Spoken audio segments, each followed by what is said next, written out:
Hello friends, તમારું સ્વાગત છે મારા કિચનમાં. આજે આપણે બનાવીશું ખૂબ જ ટેસ્ટી રેસ્ટોરન્ટ કે ઢાબા સ્ટાઇલ લસુની પાલક ખીચડી. આ ખીચડી છે તે સાંજે ડિનરમાં ખાવાની ખૂબ જ મજા આવે છે અને બાળકોથી લઈ મોટા સુધી બધાને ખૂબ જ પસંદ આવે છે. તો એકવાર આ રીતના પાલકની ખીચડી છે તે જરૂર બનાવજો. તો આપણે અહીંયા પ્રેશર કુકરમાં 1 વાટકી ચોખા લીધા છે અને આપણે પોળી વાટકી મગની દાળ લીધી છે.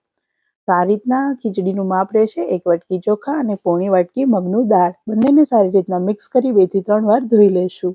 તો આપણે દાળ અને ચોખા છે તે ધોવાઈ ગયા છે. હવે આપણે સ્વાદ પ્રમાણે તેમાં મીઠું ઉમેરીશું અને અડધી ચમચી જેવું આપણે હળદર પાવડર ઉમેરીશું.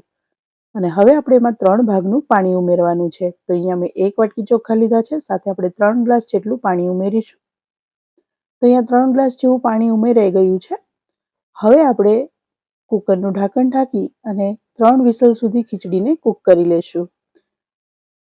તો આપણી ખીચડી કૂક થાય ત્યાં સુધી આપણે ગ્રેવીની જે સામગ્રી છે તે તૈયાર કરી લઈએ. તો અહીંયા આપણે 1 બંચ જેટલી પાલક લીધી છે અને સાથે જ આપણે એટલી કોથમીર લીધી છે.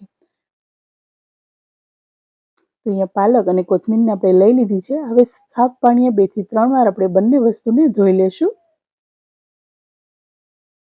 સારી રીતના 2 થી 3 વાર આપણે કોથમીર અને પાલકને ધોઈ લેવાની છે. તો અહીંયા બંને વસ્તુ ધોવાઈ ગઈ છે. હવે આપણે ગેસ ઉપર એક પેન મૂકી દઈશું અને એમાં આપણે 2 થી 3 ગ્લાસ જેટલું પાણી ગરમ થવા માટે મૂકીશું.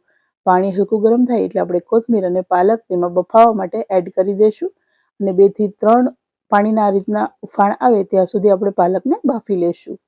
તો પાલક સારી રીતના બફાઈ ગઈ છે. ગેસની ફ્લેમ બંધ કરી દઈશું અને પાલકને હલકી ઠંડી કરી અને પછી આપણે એને ગ્રાઇન્ડ કરીશું. તો આ રીતના ચીપિયાની મદદથી પાલકને આપણે એક પ્લેટમાં કાઢી લઈશું. તો આ રીતના પાલકને બાફી અને ગ્રેવી બનાવવાથી ટેસ્ટ છે તે ખૂબ સરસ આવે છે અને પાલકને આપણે વઘારમાં ઓછી સાતળવી પડે છે. જો તમે કાચી પાલકનો યુઝ કરતા હોય તો તમારે ગ્રેવીમાં થોડી એને વધારે સાતળી લેવી અને કાચી પાલકમાંથી પણ તમે ખીચડી બનાવી શકો છો. તો આપણે મિક્સર જારમાં પાલક, 2 લીલા મરચાં અને 2 ઇંચનો આદુનો ટુકડો લઈ લીધો છે. આપણે એને ગ્રાઇન્ડ કરી લેશું. તો 1 થી 2 વાર આપણે એને આ રીતના પલ્સ મોડમાં ફેરવી લેશું અને પછી જો આપણે જરૂર જણાય તો પાણી એડ કરી અને સ્મૂધ એવી પ્યુરી બનાવી લેશું. તો અહીંયા મેં અડધા ગ્લાસમાંથી અડધું પાણી ઉમેર્યું છે અને આ રીતના પ્યુરી છે તે તૈયાર થઈ ગઈ છે. હવે 3 વિસલ થઈ ગઈ છે. આપણે ખીચડીને પણ ચેક કરી લઈએ. તો આપણી ખીચડી છે તે કંઈક આ રીતના 3 વિસલમાં રેડી થઈ ગઈ છે. આપણે આ ખીચડી છે તેને થોડી ઢીલી જ રાખવાની છે.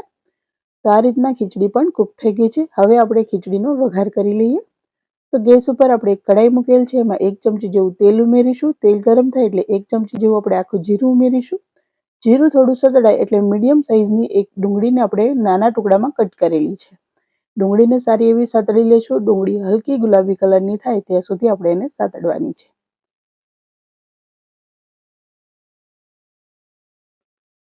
તો તમે જુઓ કે આ રીતના ડુંગળીનો કલર ચેન્જ થાય એટલે આપણે એમાં મીડિયમ સાઇઝનું એક કટ કરેલું ટમેટું છે તે એડ કરી દઈશું. અને બંનેને હવે આપણે 2 થી 3 મિનિટ માટે કૂક કરવા દઈશું. ટમેટું સોફ્ટ થઈ જાય ત્યાં સુધી આપણે તેલમાં આ રીતના ડુંગળી અને ટમેટાને સાતળી લઈશું. તો 2 મિનિટ જેવો ટાઈમ થયો છે. ટમેટા સોફ્ટ થઈ ગયા છે અને ડુંગળી પણ સારી રીતના કૂક થઈ ગઈ છે. તો હવે આપણે એમાં સૂકા મસાલા ઉમેરીશું. તો 1 ચમચી જેવું ધાણા જીરું પાવડર ઉમેરીશું અને 1 ચમચી જેવું લાલ મરચું પાવડર ઉમેરીશું. આપણે એમાં લીલા મરચાંનો પણ યુઝ કર્યો છે ગ્રેવીમાં, એટલે લાલ મરચું છે તે આપણે ધ્યાનથી જોઈ અને જેટલું તીખું ખાતા હોય એ પ્રમાણે ઉમેરવું. હવે આપણે પાલકની બનાવેલી પ્યુરી એડ કરી દઈશું અને સારી રીતના મસાલા અને ગ્રેવીને મિક્સ કરી લઈશું. તો આ રીતના આપણે ગ્રેવીને સારી રીતના મિક્સ કરી લીધી છે. હવે આપણે મિક્સર જારમાં રહેલી ગ્રેવીને આ રીતના ગરમ પાણીથી એડ કરી દઈશું આપણી કઢાઈમાં, જેથી તેમાં ગ્રેવી સાઈડમાં જેટલી ચોટી છે એ બધી જ આવી જાય. અને ખીચડીમાં આપણે હંમેશા આ રીતના ગરમ પાણી જ એડ કરવાનું, જેથી ખીચડીનો ટેસ્ટ છે તે એવો ને એવો જળવાઈ રહે. તો આ રીતના આપણે 1 ગ્લાસ જેટલું ગરમ પાણી એડ કરી દીધું છે. સારી રીતના ગ્રેવીમાં એક ઉફાણો આવી જાય એટલે આપણે જે ખીચડી બનાવીને રાખી છે એ ખીચડી એડ કરી દઈશું.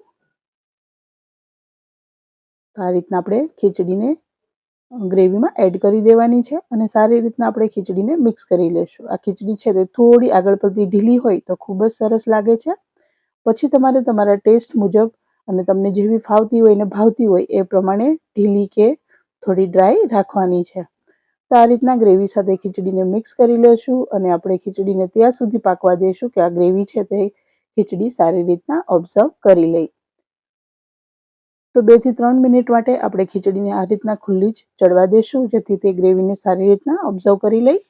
અને એકવાર ટેસ્ટ કરી લેવાનું છે. જો કોઈ પણ વસ્તુ ઓછી લાગતી હોય તો આ સ્ટેજ ઉપર ઉમેરી શકાય છે.